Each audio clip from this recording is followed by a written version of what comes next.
producing is really just whatever I feel at the time to make, you know what I'm saying? If I feel like making some hip hop, some, you know what I'm saying, gritty New York type style, you know, I make that, you know what I'm saying, sampling, you know. If I feel like making some trap shit, you know what I'm saying, I make some trap shit. You know what I'm saying? Like I say, whatever I feel, if I want to make some West Coast type stuff, you know what I'm saying, you know what I'm saying, get down and get to work, you know.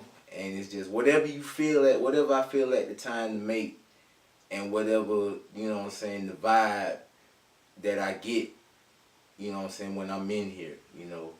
Just feeling the vibe and just basically, you know what I'm saying, putting out what you putting together, you know. Gotta do something else. Ew. I'm nasty. Coke 45. I hope they pay you for it. I'm digging it and they paying me for it. Nigga need to be paying me for that shit for real. Fuck with Coke 45. I had a passion for music ever since I was little.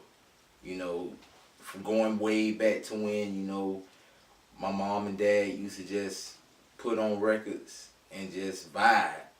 You know, like on the weekends they just put on the record and just play it. You know, my dad played Frankie Beverly and Mays, and you know, my mom was a big Barry White fan. Luther Vandross, all the, you know what I'm saying, the legends. All the legends was being played in my house. And that's what made me, you know what I'm saying, do what I do now, because of those people giving me the inspiration to want to make something that they do something that they do, make people feel good. And that's what it's all about. I make music to make people feel good. If you're having a bad day or something like that, just pop in one of my CDs or something like that and just relax and just let all your problems go away, you know. The actual first record that I found, I didn't even find, but I knew my mom and my daddy, they had a record collection. And like, you know how, like on Saturday mornings that, you know what I'm saying, get up, play music and clean up the house and stuff like that. Oh, yeah. Yeah. Like, my daddy used to play Frankie Beverly and Mays live from New Orleans. Like, it was like 4 records in one little sleeve thing, and it was a live album. And he used to always play that song by them, the feeling that you're feeling. Mm-hmm. Man, that mother, every time that mother come on, that mother, ding-a-ling, ding, ding-a-ling, ding, ding, ding-a-ling, ding, ding, ding-a-ling, ding, ding, ding-a-ling, ding. And then the live version was like, oh man, you could tell they was in that mother getting hype. I have a wide variety of musical influences, going from Barry White, Luther Vandross, you know, Temptations, Stevie Wonder, all of Motown, you know. Then you got, I grew up listening to rock music, you know, and AC/DC, Van Halen, Eddie Van Halen is like one of my favorite guitarists of all time, you know. Jimi Hendrix and, you know, Janis Joplin, you know, and it could go from there to like, you know, pop music, you know, like, you know, Justin Timberlake, you know, Britney Spears, you know, all those, Christina Aguilera's, and I just love music. Anything that gets my foot tapping, I love it. I love it because it's inspiring. Like, music is just so, I can't even think of the word for it right now, but it's just it's so magical. It's so magical. Like, it's so much that music can make you, inspire you to do. It can inspire you to It can even inspire you to do music. I can inspire you to do music because I have the passion in my heart to do it, and I can put that passion in your heart to make you do it. So music is a wonderful thing. It is a very wonderful thing. You know how, like, you know what I'm saying, people will be like, you know what I'm saying, going through life, and it's something in life that keeps them going. You know what I'm saying? Like, say for instance, somebody that's real passionate about playing football. You know what I'm saying? They go through life, you know, for Michael Jordan. Michael Jordan practiced every day of his life. Every day of his life. He was shooting basketballs in garbage cans. You know what I'm saying? It's like he was determined to be great. And it's like, that's how I feel about music. It's like I'm surrounded by music. It's like even if I try to take a day off from music, it's like I can't because, like, for instance, I'm going to a restaurant on a date, and you know how they be playing music on the little thing, and be like, It's like wherever you shop and, you know, stuff like that, even at your job. Hip hop for me is just a way of expressing yourself. You know, you have poets, they have poetry to express themselves. You have writers that write books, and they bring you into their world and their imagination. And hip hop does the same thing in my point of view, because it's like you grew up in the neighborhood,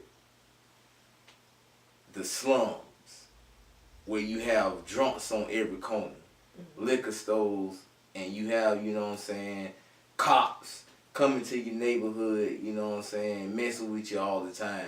Stereotyping. Yeah, stereotyping, and, you know, just, you know what I'm saying, it's not good, not a negative situation. Hip hop, to me, can turn a negative situation into a positive situation, so being what a young child, a young man sees on the street growing up in the hood. He turns to hip hop as a way of expressing his life, letting people into his life, letting people into, you know what I'm saying, his world and what he goes through his everyday life. Like a Picasso picture, it's like, you know what I'm saying, putting together pieces of your life and making people understand that.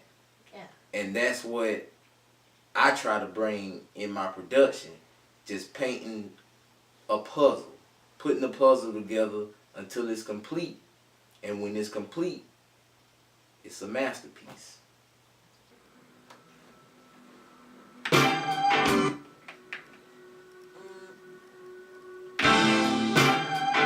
Exactly. Ooh, my phone ain't doing nothing all day. And that shit It's an email, though. I don't care. Man, come on, nah. My phone ain't doing nothing all day. Ain't nothing but email. Bye.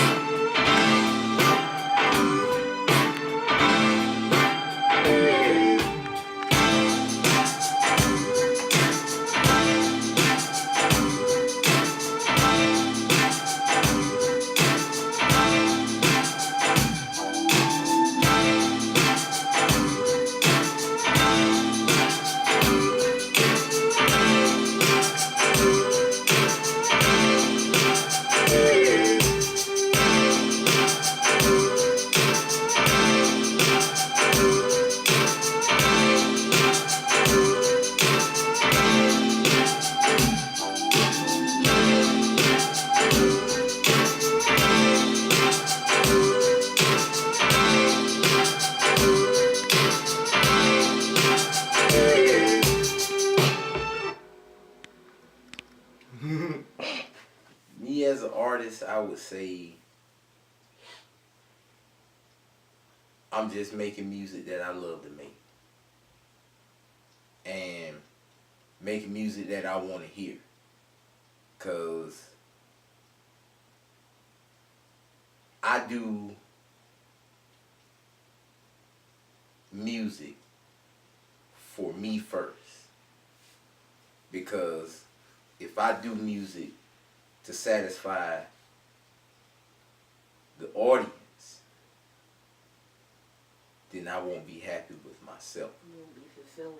I won't be fulfilling myself. So that's why I do music that I do to make my audience feel me.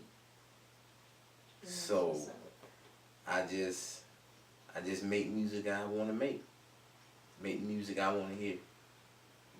My skills got a hell trigger relation. Leave no traces when I murk MCs like DC snipers. Deliver from my yappa on you numbers, I'm Roddy Piper. Been spitting fires and some of you niggas been in diapers. Do not invite me to your sessions, I destroy ciphers. Some on-sighters and all critic, that's not with it. I'm sick with it, drop bombs with it. White nigga dismissing, that's my mission. Raise the tension, demand attention.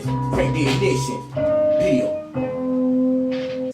Hey, if it's something that you love to do, and you do it from your heart, always do it.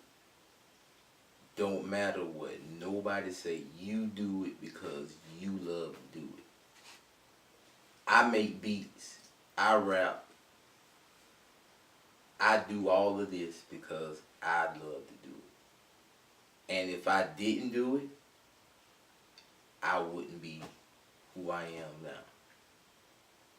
So I say, if it's something that you love to do, and you do it from your heart, keep doing it.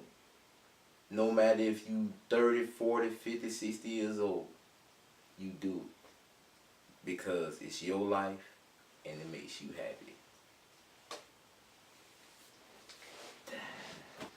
My uncle had a little stash in his little closet in his room. And one day he went, cause he used to go to Gateway Mall, and do his little ritual thing. He just go out there, spend money, cause he worked for the city. So it was like, I would be in his room watching TV, and then one day I was just snooping through his closet. You know what I'm saying? Man, he got like suits galore. But I seen I was going like Stacey Adams and that bitch. like gators, like for real, like. And I found that's also when I got introduced to Two Live Crew. Because he had posters and shit all in his room and shit. Like, my grandma made him take the posters down because I used to be wanting to go in there and watch TV with him, and she used to make him take the posters down when I came in there. But anyway, like, I found the Two Live Crew. I'm talking about the good shit, like Al B. Shore, like all the shit from like the 80s and shit. Like, man, I tried to take every record I could. I took the records and I hid them. So when my mama and them came and got me from when I used to spend the night at my grandma's house, it was like I would take the records too, and he never know to this day that I had took his records. But man, I scratched the mugs all up when I was DJing. Wow.